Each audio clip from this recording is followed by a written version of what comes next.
Ang regalo ni Ivana. Kilala si Ivana Alawi hindi lang sa kanyang ganda at husay sa pag-arte, kundi sa kanyang busilak na puso. Sa likod ng kamera, isa siyang simpleng babae, mapagmahal sa pamilya, lalo na sa kanyang kapatid na si Mona. Isang araw, habang nagsushoot siya ng vlog tungkol sa pagtulong sa mga street vendors, may isang batang babae na lumapit sa kanya.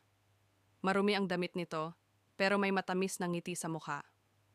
Ate Ivana, bulong ng bata, pwedeng pa-picture? Hindi ako fan. Gusto lang kitang pasalamatan. Nagulat si Ivana. Bakit mo ako pinapasalamatan?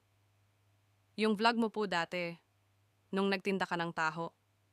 Dahil doon, naisip ng tatay ko na subukan ulit magtinda kahit hirap siya sa paa. Ngayon po, nakakakain na kami araw-araw. Hindi na napigilan ni Ivana ang kanyang luha. Sa dami ng ginagawa niya araw-araw, shoot, edit, acting, hindi niya akalaing ganito kalalim ang naabot ng simpleng kabutihan. Sa araw na yon, napagtanto ni Ivana na ang totoong kayamanan ay hindi views, subscribers, o endorsements.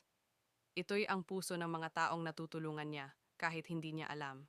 Simula noon, naging mas bukas pa ang kanyang content sa pagtulong. Hindi dahil kailangan para sa views, kundi dahil ito ang tunay na siya. Ang bawat ngiti ay regalo, sabi niya sa kanyang vlog. At kung kaya mong magbigay ng isa sa iba, gawin mo.